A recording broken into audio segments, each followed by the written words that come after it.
Today's episode of Off the Timeline is titled Miami Never Went Away, It Waited, a 2004 to 2025 alternate college football history. College football likes to pretend dynasties go away quietly, that they fade out politely, that the past stays in the past. But Miami was never polite. It was never supposed to end like that. What follows isn't just a rewrite of wins and losses. It's the story of a program that lost its power, watched others wear its crown, and learned painfully what it actually takes to make it back. 2004, the first mistake. In 2004, the Miami Hurricanes still had talent. They still had South Florida. They still had the intimidation factor. What it severely lacked was patience. Larry Coker was gone, and Miami, convinced it could bend reality to its will, made the most Miami mistake imaginable. They hired Art Briles. At the time, it was framed as innovation, an offensive mind, a belief that speed alone could replace structure. It did not. The culture fractured, discipline eroded. Games were won, but they were not controlled. Miami went 9-3, and somehow it felt like decay. And while Miami spiraled, the ACC began quietly reorganizing itself. The shockwave. Coker moves on. The chaos didn't just stay in Coral Gables. When the Florida State transitioned out of the Bobby Bowden era, they landed someone unexpected. They hired Larry Coker. No swagger, no theatrics, just competence. And two programs smelled opportunity. Wake Forest started building quietly. Virginia found stability they hadn't had in years. Miami didn't notice. Miami was too busy arguing with itself. 2005 to 2007, the league becomes a flood. By 2006, the record said 6-6. The tape said worse. Miami wasn't feared anymore. They were watched. By 2007, chaos was everywhere, except where Miami used to rule. Wake Forest won the ACC. Virginia stayed relevant. Florida State stayed solid.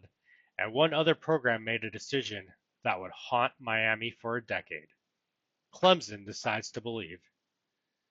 In 2009, Clemson stopped trying to be respectable. Just like in our universe, this universe, they hired Dabo Swinney. No half measures, no embarrassment about optimism. Clemson decided it was allowed to matter. Miami was still trying to remember what it felt like to scare people. 2009 to 2012, stopping the bleeding. Miami turned inward.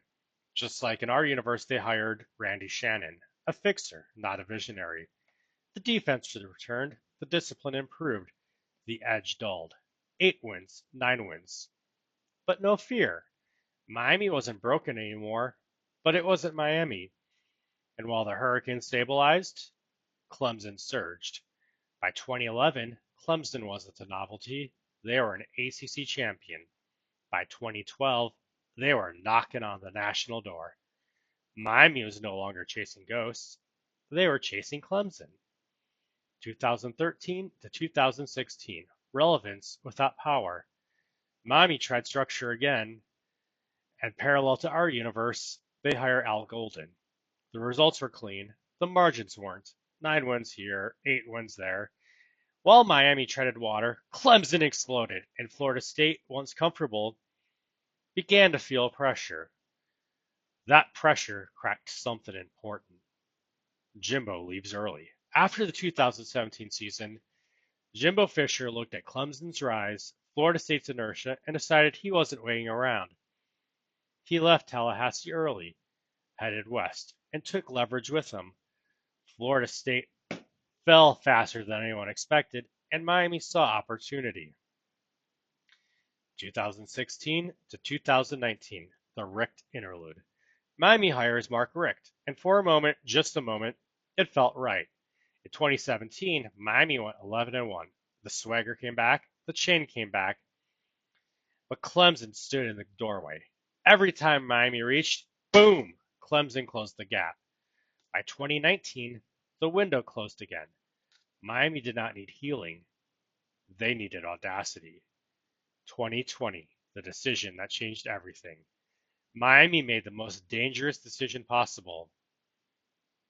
They hired Lane Kiffin, not to fix Miami, to strengthen it. Kiffin didn't suppress chaos, he curated it. And then NIL arrives. 2021 to 2022. NIL blows the doors off. Miami did not hesitate. Collectives formed overnight. South Florida became an open marketplace. Clemson resisted, cautiously. Dabo preached culture. Lane preached leverage. By 2022, the rivalry wasn't subtle, it was philosophical, and Miami finally broke through Clemson once. 2023, the year Miami took it back. In 2023, everything aligned: elite quarterback, veteran defense, cohesive NIL structure. Miami won 13-1.